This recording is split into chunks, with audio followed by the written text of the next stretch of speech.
Alrighty-roo, ladies and gentlemen, welcome back to Heroes of the Storm as we delve into today's matches of the Go4Heroes America's Cup number 45.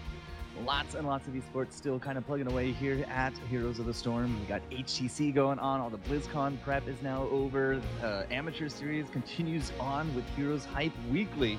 And of course, we do got our staple Sunday content here of the Go4Heroes number 45.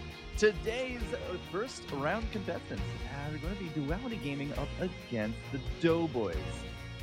I'm really hoping that this new mic thing is actually working. It looks like it should be working. So, of course, you know, if I see this in 90 seconds and I'm just talking to nothing, people will probably say lots of things, and we will be on our merry way. But we do have the draft ready to go. Our first matchup is going to be Cursed Hollow.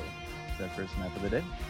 Now, as it is for traditional format, Go4Heroes NA is going to be round. We're in the round of 32. Just confirming that. Yep, totally round of 32. A whole bunch of buys going out, but that's fine. And best of one. It's all going to be best of one until the finals of best of 3. So, that being said, Duality Gaming is going up against the Doughboys. And these are a few names you guys will recognize. Let's head on over to the draft to get this started. We are going to be on Cursed Hollow, as mentioned, and first pick, first ban does actually go to the Doughboys, who are going to be representing red today. And they are going to take out the power support of Uther. Not really too much of a big surprise there. Uther and that Divine Shield is basically the strongest support in the game right now. Going to actually respond with a Sonya ban. I'm not entirely too sure Sonya's still the flavor of the month, so to speak, but, well, she's going to be on the chop block, and that leads us into a first pick, Jaina here for the Doughboys. She is still kind of like the top tier DPS these days. Now, the response is Zagara Tyrande. The swarm endures. So the Zagara I get, Duality Gaming only get one go here before the bans kind of pop in again. So Zagara is going to be the first up on it. And on Cursed Hollow, she's a great laner. She's probably going to be in the solo lane unless we're going to be setting up for a push comp here. But at the same time, they bring in a lot of zone control. If it wasn't going to be a Zagara, it was probably going to be a Zeratul. You notice that he did get past the bans and into the first picks, nowhere to be found as of yet. But Zagara with the mod, the lane presence, just the overall solid amount of damage that she can bring is definitely up there. And Duality Gaming is going to take the Tyrande here as well. So I think that they're going to be setting up themselves for a support and a half, so to speak. Or at least that's what I would have thought. But on the flip side, the Doughboys are actually going to take Muradin and Tassadar. Nobody's spamming at me that the mic isn't working. From order comes justice. That's great. I love that. So Muradin, I get the big tank. Tassadar, however, coming in. Apparently Tassadar is still top tier in the higher ranks, although you don't really see him in Hero League. Very rarely do you see him in Team League these days. So I'm curious to see what kind of build that Doughboys is going to bring forth there with the task. But they got basically the trifecta here in their first set of picks. They got a tank, a damage, and a support, or, well, half a support. Solo support Tassadar, I hear, is a thing. We'll have to see if that actually will remain true. Zeratul will now be up on the bans, followed by the Kael'thas. So we already got the Jaina there on Doughboys. I want to try to limit the mage options there for Duality Gaming. Handing out the Kael'thas is probably the highest tier damage that they can take out at this point. Although, I haven't really seen Kael'thas as like a priority in some of the other regions. It just seems to be a kind of an NA favorite at this point. Duality Gaming immediately follow up with a Monk. So they notice that it is going to be a Tassadar on one side. So they're going to take the Monk here. So Duality Gaming, Monk, Tyrande, both of them are going to be bringing a good amount of healing to it, but they have a little bit of room and flexibility for their specs. So Tyrande could easily go into, for example, Searing Arrows or extra damage, Owl Pierce, that kind of thing. Doesn't necessarily have to go for a defensive talent. Same with the Karazim. I'd be very surprised to see a Palm coming out, but of course it does depend on what the Doughboys are going to be bringing. If that is going to be a Tassadar, then you can kind of consider the front line of the Tassadar Muradin a little bit like a two-tank situation, which would promote the use of the seven-sided strike. Now, of course, if we add another warrior to the Doughboys here, then yeah, we're probably going to see that seven-sided strike. Anyways, to go with the Karazim, it's going to be the Johanna as well. So the frontliner for Duality Gaming fell a little bit here in the pick priority. Almost down to the last of it all. But, you know, pretty solid frontliner. Muradin, Johanna still kind of amongst the kings there in the front. Haven't really seen too many Arcuses lately, although I did just see one today in Cloud9 versus Temple Storm. Will we see a Diablo? Will we see a second tank here for the Doughboys? Well, if they're relying on Jaina for the damage, I'm probably thinking no. If they're they can't really, at least in my opinion, do solo heals tasks, and they're actually not, as they lock in Malfurion. And if they go for another warrior here, they're going to have a heck of a frontline and survivability, but kind of a little lacking on damage. Tassadar has to go a bit more offensive here to kind of fill the role between frontliner with the Archon and damage to go with Jaina there as well. So things like Static Charge we'll probably see at life at level 7. The last pick there for the Doughboys could be the tank, could be a damage. It is actually going to be a Vala. They will finish that off for a little bit extra damage. So solo tank with probably, again, Tassadar, a little bit more survivable. Tassadar is probably going to be a bruiser Tassadar. With the race car past level 13, 16 with Prescience and Dimensional Warp. So if Tassadar can stay on the front line with the Muradin, they essentially have their double tank. Shields and heals for days. Muradin, of course, is a self-sustaining monster. And that will just leave us with Vala and Jaina to kind of do the damage. We don't have a double tank situation yet for Duality, but they do have one more spot. They're a little lacking on damage themselves, so they are probably not going to go for a tank here. Tank with just a Tyrande and a Zagar in the back on a big map like this, not entirely too sure that will work. And they are actually going to lock in the Raynor. So Raynor for the attack speed. Anytime you're ready. Monk.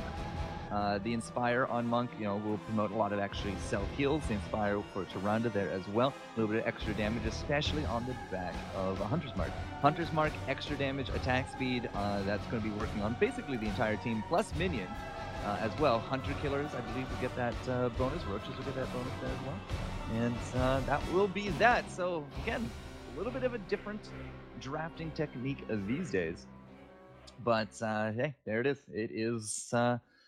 It is the Lieutenant Morales patch, man. This is my first cast of this patch as well, so we'll have to see how far this actually goes. Let's put myself into busy, and we're good to go. Oh, all right, and we're good to go. They don't even need to wait for me. Right on into it. Come at me, spammers. My local dude doing great stuff there in chat. Good job, my local dude. Looking good with that Jester hat there as well. Steel Dawn's here as well. Quibsy's in chat. Higuraki. And Celeste. Adam Dearden, I think, might have just buggered off, but no worries. Oh, wow, we even get this kind of load screen here. Oh, that's brilliant. Absolutely brilliant. All right, so the drafts are in. As I said, a little bit of a different ideologies. I don't think I've seen a Tyrande amongst the first picks before. She hasn't really been amongst the contest. And Sonya still as a priority ban over Zeratul. I mean, the nerfs to Zeratul in this patch, he doesn't have quite as long to deal with the wormhole, so he can't get off as much burst damage for free. He has to be closer in order to cast a Void Prison. I wasn't entirely too sure that was going to be enough to knock him out of a first pick, first ban potential, but he made it all the way to second ban this round with no picks.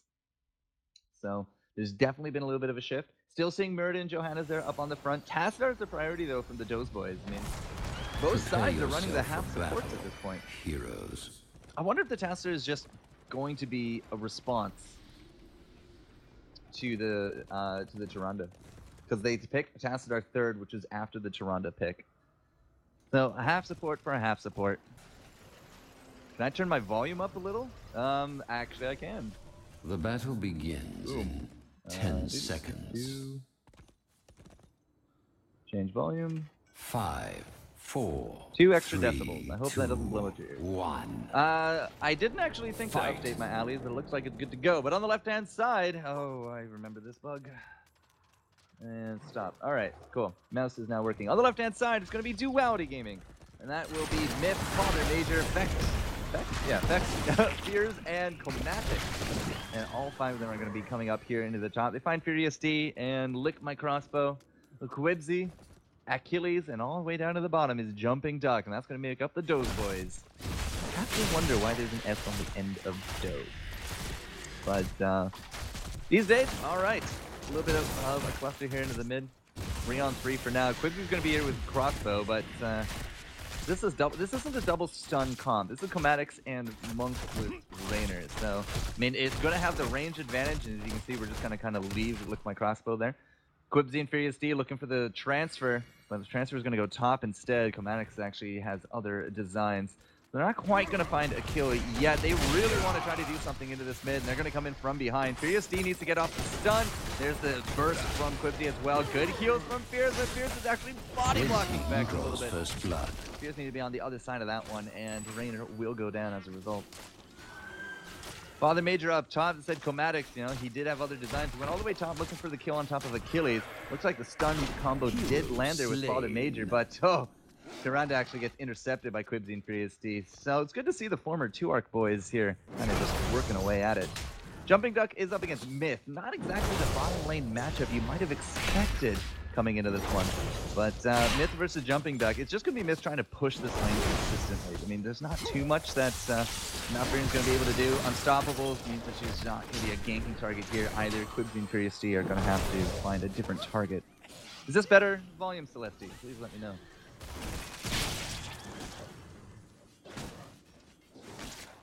Into the mid.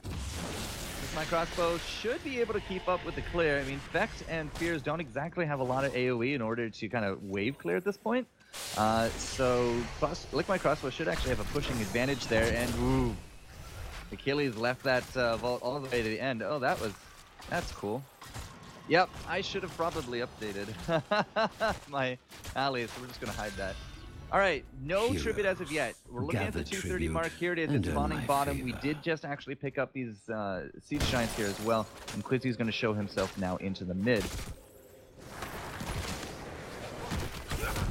Quibsy is going to be okay, I think. I don't... Comatix thinking about it? Yeah, Quibsy's just kind of being bait at this point. Furious D was in the bush, and they're, again, just trying to delay everything. Myth is actually going to go real far forward here. Didn't exactly have big... amount of backup. Chasnar is going to be really late to the fight, and the front wall here with that support and a half, yeah, it's going to be more than enough to kind of keep the Doze boys at bay. Doze boys. How is that a play on word? Oh, Doze boys. Oh, I get it. Like those boys, but Doze boys. Thanks, Jared. Today I learned. They don't tell us this at all in casting school. Level 6 to 5, going back and forth. We did actually pick up the steering arrows at level 4. Instead, the Tyrande can actually afford to go a little bit more offensive here. Looking for the stun, looking for the vulnerability, and then the steering arrows. But here comes Quibsy to kind of deal a little bit of excessive damage here up against the Jumping Duck. Quibsy's going to be low on this one, but will they actually have that kill? Myth doesn't really have it in the bag, and as Comatix now dropped, we don't actually have that unstoppable. The root is going to solidify that kill, and Vex is going to be really late to this party. Into the top, Father Major and Fears not really getting a ton done. They did actually make Achilles hit the fountain, but we do got this next tribute up, and with 2 members out of position here from Duality Gaming, not entirely too sure they can hold this. Full 5 are coming up here from the Doge boys, but yeah, they're just going to have to let it go. Rainer rotated to the bottom, so he's getting some soak. That's why the level difference isn't really that high at this point. Top is still able to clear, and now mid is going to be able to soak here as well.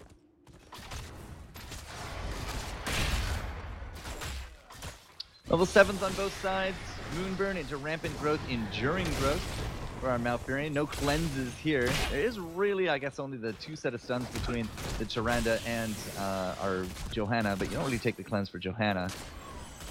Quibsy down here with Jumping Duck. It should be able to just outpush Vex by himself, but here comes Myth. Trying Quibsy. Shouldn't really be too much of a danger. A little bit of poke damage going back and forth. Battle versus Father Major has been a valiant effort of Achilles. We don't really see a lot going on into that top, but he hasn't gone down, which is important for the soak for the team. If you can't win against the Zagara, at least try to get soak going on. And Achilles at level 1 with the composite arrows into Arsenal. It feels like it's just pure waste there. That's all it is. He's not too concerned about the team fights, but bottom lane, big fight, 3-on-3 down here. That's going to be it for Jaina. That was a fantastic pull in there from Myth and Comatix as well. Oh, just so very close to getting a double for it. But hey, they took down the Queen of Ice and the Tribute is spawning. Quibsy's going to be out for 6 seconds. Crossbows mid. Vala just backed out of top as well. So I don't think we're going to have the positioning from those boys to kind of do anything about this. Tastark will be able to delay a little bit, but we got still the 2 DPS into the back. All we have to do is put up a big wall here. And that's where Myth is going to end up trying to do. He's going to go for Jumping Duck. They are really going to go for Jumping Duck. Holy. big damage, but Root wasn't enough. Here's now a little bit too far forward. That's the pushback effect to keeping him alive, and Vala was the big focus target on the back. Myth still being that wall. Maddox into the back though, he is going to get a heal, not enough to keep him going, but Jaina does sacrifice himself for it, and there goes the Mirrodin for the triple kill, going over to Duality Gaming. Their positioning was just much better, and now this close to 10, there's not much else those boys can do about this. So it's not a curse. They did actually pick up this tribute. So 2-1. 2-1 for the counts means it's not going to be a curse quite yet. Level 10s will be on both sides for the next one. Myth, you're not going to kill Jumping Duck. I'm sorry, it's just not happening. Just focus on clearing those waves, brother. All right, ults are coming out. Devouring Maw, 7-sided strike, less shield. Have to assume... I can't really assume anything here. Shadowstalk has been changed very nicely, so it could actually be a Shadowstalk build coming into it. 7-sided strike in the Poland from this team. The 4-man collapse for a double into the top. Very nicely played there by the Duality, and that should be some really good timing for a push into the top. Solidify a good lead into 11. It is not going to be the Shadowstalk though, it will be the Starfall. Curious to see if it will be Shadowstalk for the heals, whereas because we went for the 7-sided strike on the Monk, just kind of playing it as safe. They're going to go all damage. Bottom lane, that's going to be a Zagara kill, but again, nobody's up top, nobody's soaking. Good amount of experience now over into the pockets here of Duality with that push, with those towers. On the flip side, Strafe, Avatar, Tranquility, Water Elemental, and it's not going to be the Archon. The Archon was nerfed to a degree, and I guess it's not really chosen, or at least not a big candidate anymore. Force Wall play is going to be the name of the game. How many jumps do we got here? Absolutely zero. I guess actually the Monk can technically jump it to a teammate, but some fantastic walls coming in could actually change a lot of the dynamic here. That's the Starfall going down. Healing Ward is going to be out there, and it's actually still ticking away a little bit. Mid, a little bit low, but into that, Chromatic picks up that tribute. That will be a curse over to Red. If Red can team wipe here, it's not going to be the worst of it, but all Blue has to do is just disengage. Can Duality do that? Big Force Wall, that's going to be it for Mid, but it's going to be the Mirrodin going down to that 7-sided strike as well. Even had that Avatar up, he's doing so much damage with that percentage. Chromatics, a little bit slow. That big blizzard and the wall be it for him, and now Fears, I don't think he's gonna get out of that one, and he won't. A 3-for-1 trade. Sure, Red did get cursed, but now there's gonna be very little push. Father Major all the way into the bottom. He fled from that fight early. He's gonna try to get as much push as he can out of this curse. That should be the fort there. Top is probably gonna go down here as well. Mid might be the only one to live out of this. So a 2-fort push, it's not the worst of curses, but more importantly, we don't have the positioning to kind of capitalize on any merc camps. I mean, Father Major, he did his work in the bottom. Now he's going to go into these these bruisers, sorry. They're not knights anymore, are they? And this is where, like, the team wanted to do. They wanted to get that tribute, they wanted to get the curse, get some forts, push back out. Top did go down during that, and then they should have tried to get as many merc camps as possible. They're still doing that, but the timing is rather off. There's not going to be a boss during the curse, which means, you know, as they're busy, you go for the next one. I'm not saying that they can't go for it. I'm just saying that the timing is off. Credit here to those boys. Uther was indeed banned. Echelon Gilmore, which you'll hear in the next section. All right, so there's the boss. It's going to be pushing down bottom. That's going to go straight for the keep. Up into the top, Red, they're going to get their own. So again, the timing was off here because of that wipe. So Duality Gaming not able to capitalize on some huge pressure for getting a double boss. But they do have their one, and they do actually get their own bruises. But the counter bruises here kind of doing work. 3SD into the back, he gets a double stun. Jaina, however, is going to go down. Did not have any kind of protection whatsoever, and the double. That makes it a triple actually with that 7-sided strike. Achilles going to be running for the hills, and a good owl will actually hit lift my crossbow. Yeah, Achilles is just going to send them on a little bit of a wild goose chase, but Duality Gaming coming out strong on that one with that snipe on top of Jaina immediately. This boss is not exactly going to get the damage that it wants. It should get this fort. I'd be very surprised if it gets the tower, whereas bottom lane already, those keep towers are down, and this guy's going to be marching forward. Now, we don't have any mules here either. So any kind of damage you can do this early is going to be just that much more complimentary into the late game. That tower is still going to be standing. That's fine. This one, however, is not. There's no Merc camps really on the board. We did see some Tassadar shielding there on top of that keep, but still. Right now, with a 16-14 advantage, Duality Gaming is pulling ahead just a bit. Now, in terms of the builds, we do got Groove Spine, Brute Expansion, pretty kind of standard stuff coming out. Quicksilver, Circle of Life, it's a full heal monk with 7-sided strike. We do got the Overflowing Light to help out a little bit here with the Tyrande. And now True Shot Aura to kind of add some more passive damage. That's probably going to be paired up the best with the Rainer. Rainer with that extra damage on top of Hunter's Mark and that vulnerability. Yeah, man. It's going to be good. It's going to be good. You got that imposing presence coming out from Joe as well because of that Vala. Past that, Giant Killer and Bullseye. That's stun for a second and a half on a penetrating round. It's pretty spectacular, if I do say so myself. Now, Various D is going to get rushed down a little bit here. We'll actually avoid out the stuns. These can be A-okay. Not a problem right there. Frost Shot coming in there from the Vala. We are going to see those level 16 soon, though. Bottom lane does have a little bit of push. Father Mage is going to be here. It's not going to be quite the pressure that we're looking here for those days, but I guess cleaned up pretty spectacularly. What is the timers up here? Pretty solid still. We could go for Giants, but that's really about it. 55 seconds and 2:17 down here, and we're still waiting for those tributes to come up.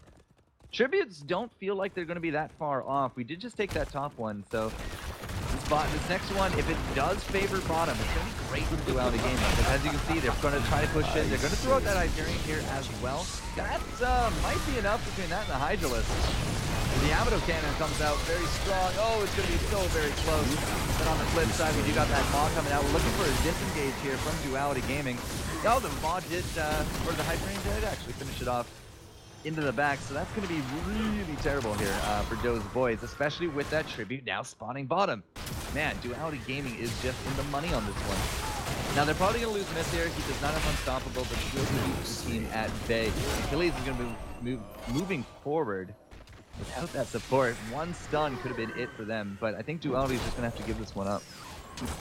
They don't really have the poke. I mean, they can throw out an owl or two. Here comes the owl, hits Quibsy, catches it with his face, no problem. But yeah, the rest of everyone else are going to go for some creep tumors, and they will pick up that second tribute now into their pocket. Level 16s, Blood for Blood, Stone Form, Hardened Focus. Oh, I like this. Going for those bruisers. Hardened Focus instead of Tenacious Roots. I guess they think that we need those heals. As long as we can keep ourselves at 80% life or higher, Malfurion's going to be spamming out quite a few of those heals, Moonfires, and Roots. It's only basic ability, though. If only that worked on Tranquility. Wouldn't that be something? Northern Exposure for the vulnerability, Second Strike, and the Static Charge with the Shrink Ray on our Tassadar. So he's not a Bruiser Tassadar because he didn't go for the Archon. That's what I was kind of looking at back at Draft. We clear out these Bruisers. We're going to hold them tight. Looking for that next Tribute spawn. Myth and crew, they're saying, all right, well, we're going to go check out these Bruisers, but now that Furious D's noticed them, good wall. Going to keep them out. Not quite the timing, again, that those boys really want, but should be good enough for now. They can pick up a double whammy. I mean, that's going to be pressure, and there's no real counter pressure that Duality Gaming can kind of put up. They do got these Giants into the top, and it's a long march to that top keep. You had best hurry. What we need to do is look for a team fight. It feels like those boys, at this point, could actually take a fight. And they're kind of going to need to, because they need to get this curse. If they can get this curse, they can push out, especially with those Giants into the bottom. But Furious D, thinking the same thing, but he gets absolutely demolished by that 7-sided strike, and he's going to just run for it. Yeah, he's way too far forward. I don't know what kind of zoning we had right there, but you know, that snipe and that percentage damage, keeping that Mirrodin down, was not what the doctor ordered. This is, I think, going to just give up this free boss. In 30 seconds without a tank, Quibsy has been very far forward with his positioning anyways, but he's not going to be a tank by any means. The 5-on-4 potential here is just too much. Duality Gaming, they pick up not only the tribute, but this boss. They can easily go down for the second before, I think, even the next tribute spawns. And they'll be putting themselves in a fantastic endgame position to just finish things off. With the boss now keeping the team busy, and the second boss is kind of smashed through all the way to core, and a curse. That could be level, not only the game end game, but level 20 on top of it. Not looking good for those boys at this point. There's that second boss. They're going to do the exact same thing that we saw with the earlier bruisers. They're going to hold this timer, wait for the tribute to spawn, and get as much value of it as they can. And look at where it spawned again with the flip-flop right into Duality's hand. Their map positioning is on point for this one. All right, misses a little bit far forward again. Talking about Quibsy, a little bit far forward there as well. Here comes the Hyperion for the zoning. All we need to do is throw down that seven-sided strike and the Starfall. And anybody that ventures forward is not going to be too happy about this one. Spears is looking. He's looking. Moonfire doesn't get it. Gets hit by the Joanna. Instead, Myth, not level 20. Won't have that indestructible, but Jumping Duck is going to draw. The boss is now marching to the core with a cursed team now on the retreat. Father Major going to take some damage, and that's a really good retreating wall right there. But the 1-for-1, it was not enough, and now those boys are got to deal with this boss on core. The rest of the team not entirely confident about going for that core. They don't have a Johanna, but they do have a heals, whereas we still have an Avatar, or sorry, we still have a Mirrodin and an Avatar versus no heals. But it does look like it's just going to be some keep rushing at this point. I mean, the boss basically took out the entire shield. If they're not going to go for core, I mean, they could easily put some core damage right here. But they're not going to do it. They're just going to try to maximize their advantage and go for 20. 20 is now here. Nexus Frenzies, 11-sided strike, the Indestructible, and the Bolt in the Storm cut out from Sagara. Will that be enough to solidify a 3-keep swing? Quibsy's really far forward again. Doesn't actually land out that stun that time from Chromatics. And it does look like Achilles will actually eat that owl instead. Quibsy will live to see another day. Jumping Duck is back, but Johanna's way too far away. Still, they got to keep out of it. They did actually put some permanent damage on the core, 96%. Could have been a little bit higher, at least in my eyes. Enough. The curse is over. Right now, 2020, Duality Gaming, still pretty much still very much in control of this game. They've had 2 curses just to the 2 tributes that Doze Boys is able to have been put together. Level 20s on the Doze Boys is Bolt of the Storms times 2. 2 Storm Shields and a Harden. Will those Storm Shields be enough? That's a very good question. Now, we do got Quibsy, the Queen of Defense at this point. I mean, that with her Frostbite bonus, it's going to be more than enough to clear out the double sets of Catapult waves that are going to be pounding this core for a while. But Duality Gaming, they're going to get a little bit aggressive. We're going to go for this steal. We did have actually put that force wall up. Myth did get stuck by it, but double heals come out. He's going to be AFK. Furiousy's on the point, but he's not going to last. 11 times strike, take him down. The steal is complete. The Hyperion is still doing work. Quibsy has the bolt. Now Jumping Duck with that Tranquility, keeping the team alive in the back, but it's going to be a bruiser push with a 5-on-4 at disadvantage. And that core is looking good. Myth still has that Indestructible. He's eaten all these skill shots. He's taking all the damage. But will that be enough to take down Achilles? Yeah, it will. Vale is going to drop, and I think that will be it with the Maw keeping the healer down. That core is dropping fast, and this is going to be a victory to Duality Gaming as they move on here into the Go4Heroes Cup number 45. Into the round of 16.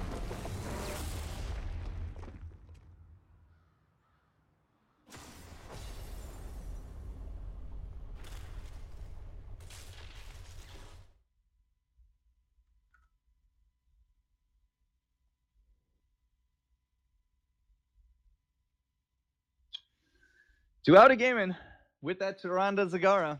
I gotta say, the Tyrande plays were pretty on point. Just keeping up Myth with that double set of heals from the Tyrande as well as the Monk. Very, very good stuff. They do earn their victory as this is just a best of ones into the next round. And taking a quick look here at some of the brackets. Who are they going to face? That's a good question. All right, so if you guys do a bracket there in chat, you will be able to see that. Where are they? Duality Gaming and Doze Boys. Winner faces Tuark Gaming. Ouch. Well, that means that it's going to be Duality Gaming up against Tuark coming up next.